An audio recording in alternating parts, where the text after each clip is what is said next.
So responding to questions. When they ask questions, find out what they know. I don't know, what have you heard? Find out what they know.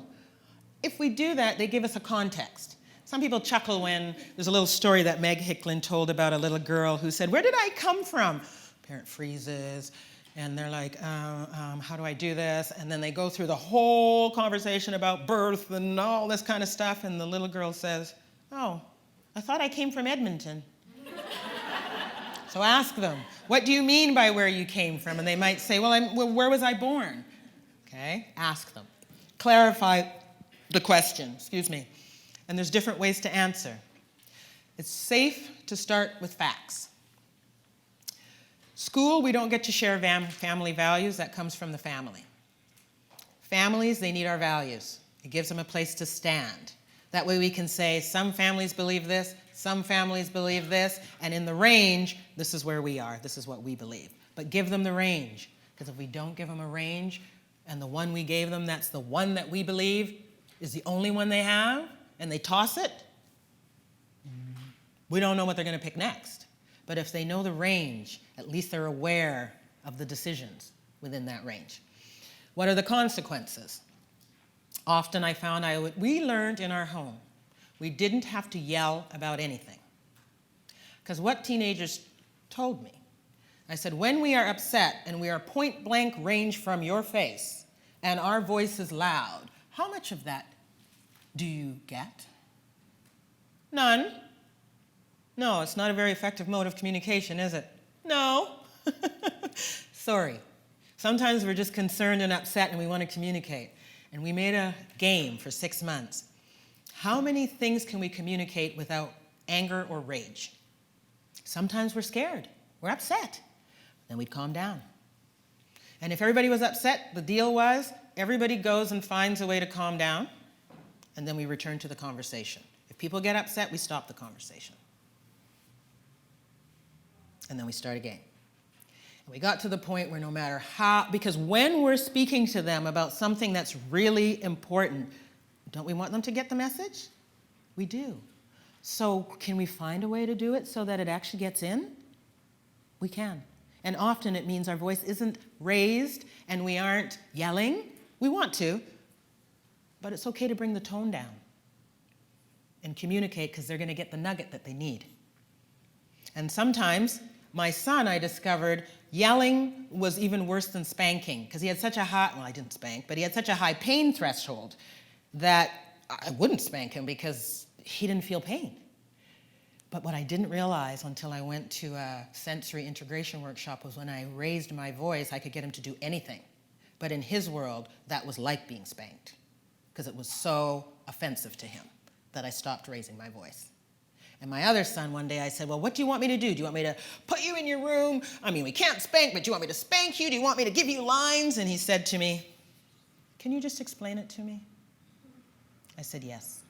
So after that, every time we had a challenge with discipline, we started with an explanation. And then we went from there. Because what I realized is no matter how high functioning he seemed with Asperger's, there were things he just didn't understand. And explanation became the best way to monitor his behavior. Who would have known? I didn't come from that kind of family, so how would I have known that? But everything became an experiment. Because I thought, if I birthed you, and we live in this house together, and I can't even figure you out, what's it like for your teacher? What's it like for your educational assistant, your speech therapist? I can't even figure out, and you're my child. So we're all in it together, like a bundle. They still need their temporal supports, organization, no matter how high functioning they are. They still need their procedural supports. What happens when, what happens with who, and that includes in relationships. What are the different steps in relationship? Sometimes they leave relationship for a while because of what it takes to be in a relationship. They still need to know about locations and objects and their space and how to deal with all that. They still always need to know about assertion. Some of our children become compliant and they say yes to everything because we've taught them that. But there comes a time when they actually have to be able to stand up and say no. And sometimes one of our sessions on boundaries, we actually have to role play yelling and saying no because they've gotten so obedient and compliant that anybody can get a yes out of them. And that's not safe. So at some point, they actually need to be able to get upset and say no and be heard. And then we can go back and work on the delivery later. But sometimes in the moment, we actually need to give them the room to express a no. And then sometimes I go back and say, okay, so we got through that. I just want you to know that that expression, I mean, I took it, but if you were at school, that would probably get you in the office. So maybe we should role play another way to say no, expressing it without getting in trouble. Because my son asked me in grade 2, how does a person express anger in a classroom with 23 people and not get in trouble? So that's a good question. We're going to have to think of something. Because if you raise your voice, you get in trouble. If you strike them, you get in trouble. You can't have your hand up for the teacher all the time. So what he came up with was taking in deep breaths, and when he spoke out, make his voice sound like a growl. Leave me alone. He could even do it quietly. Leave me alone. Okay. Because he was like, anything else I do doesn't seem to work, but there's 23 people in there, and someone is going to tick me off and make me angry. How do I express that so that I can stay in the school day? That's a good question. And sometimes we have to go back and create a unique answer for someone. Question, do you guys have a list of resources in your book? I'm going to start, I think we're on our last slide here, and then I want to give you some time to ask a couple of questions. So parents, hang in there. And parents and professionals, we work together. Professionals are responsible for teaching skills of social development. Parents, we're the ones who do the explicit sexuality education. That's consistent with our culture, our religion, our beliefs and things. And when we need others to help, we can ask. But we never replace the parent or the guardian, because that's the key person. Because we can't share values like a parent can. This is where the team comes in. There are times when I meet with a parent and ask what values they'd like me to share on their behalf. And I share it on their behalf, and I tell the child I'm only sharing the values with them because the parents gave me permission on their behalf. Because we have so much power and sway, we have to be careful with how we share our values with other people's children. Okay? There are so many resources. It's really nice to have them on hand. If not, we can borrow them. And this is who I am. I've just started writing a blog. And it's great because there's so much experience being a parent, a nurse, an educator, a certified sexuality educator, and an autism consultant. And I decided that it's time to have the words live in the world. Because what I'm finding is there are lots of apps and things, but dialogue is missing. So even some of the times when I'm speaking with clients and you don't know who the client is, I'm realizing there are sound bites that I could also be making available so that others have the words. So I'm working on that. Do you have any questions?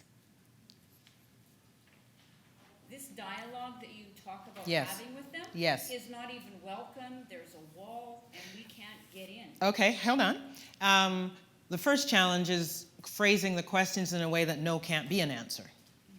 So that's the first challenge for us, because we learn to ask yes and no questions because that's how we're getting communication. We're doing all the work. So sometimes I may say, tell me 3 things about your day. You might say, no, I don't want to. Okay. I asked. Or sometimes I'll say, are you available? Yeah. I want to tell you 3 things about my day. And what I'd like you to do is ask me 2 questions about it. We're building how to add on to conversation. You'll say, what about your day? I'll say, well, I was in Vancouver at a conference and I was speaking with people about autism and sexuality. Oh, you're doing that again. Mm-hmm. I said, but now I need you to ask me 2 questions about it. And he'll say, well, who were you teaching? Teachers? What were they doing out of school on a Friday? It was a Pro D day. But what we've just done is added follow-up questions, expanding communication. But you're absolutely right. The challenge is to find topics that they will talk about in their area of interest. I can't tell you how many TV shows I watched I was not interested in. But I sat there. Dragon Ball Z, Sailor Moon, Reboot, you name it. Yes, and the reason I sat there is because they don't want to talk about their own relationships because they're failing. They don't want to talk about it. But they'll talk about Reboot And they'll talk about, and I'll sit there and I'll say, well, who are the bad guys? Who are the good guys? How can you tell the difference? And what are the good guys supposed to do? And what do the bad guys do? And how do they figure it out? And you'll get so much information. That's dialogue. So you exploit their motivators again. Absolutely. That's the only way in. Yeah. It is the only, because that is where their career is going to be. And I'm not kidding. You've got to go. My son, who is a drumming instructor, do you know that boy never once said, I want to play the drums? Never. Make them work. He's got, make them work. What? So my husband would show him. And we started him on a clarinet, you know, because he could cover the holes. And we wanted him to have a little bit of music. And then got to grade 8. My husband's a music teacher. They were with him. And we looked at each other, and my husband said, I think he's a drummer. I said, you think? Let's try. We put the drumsticks in his hands, and he showed up. But he never said it. These kids, I tell you, we're fooled by their intellect. There are too many gaps. And then he started drumming. And then he wanted to be the leader of the band, but he didn't know how to do that. So then we worked through stuff. And then I said, would you like, he never said, can I take lessons? Ever. Did it matter how much you asked him? We never asked. Because we figured he had enough communication, he'd tell us. We never asked. Until my husband said, I think he's a drummer. Gave him the drummer. Would you like to take lessons? Yes. Wow. We were the last to know. So then he takes lessons, loves it, does really well.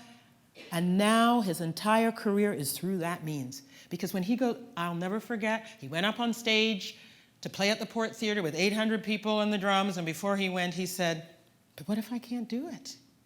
I said, if you walk up on that stage with 800 people, and you sit behind those drums and you hit the drum once, you've created a miracle. Because we never even thought that would happen. You've created a miracle. He said, is this a competition or something? I said, no. You're Jamaican, let me tell you this. Bob Marley didn't compete. He had utmost precision, and he filled the hearts and the minds and the souls of people with music. That's what you're there to do today. It's not a competition. It's a contribution. I can do that. He was amazing. The teachers, the education, we were all in tears. And I am his, you know, they always have one thing they have to hold on to. At that point, I was still that person. So here I was over on the side of the stage, because I'm the plant. Because as long as I'm there, but in the corner of his eye, he can do anything. He wasn't yet ready for me to not be there. So I organized my whole world to be the plant behind the stage, that when he comes on, he can look over, I nod, and the piece he needs in to do what he's got to do is there. And then he drums, and he gets off the stage. He did it. But we didn't know he could do it. We didn't even know if he'd get on the stage. But so what? If he didn't get on the stage, it's not the right time. It's not the end of the world. It's just not the right time. So I go through their interests. It's the only access in. A big thank you for Joy for sharing such fabulous stories and discussions. You're welcome.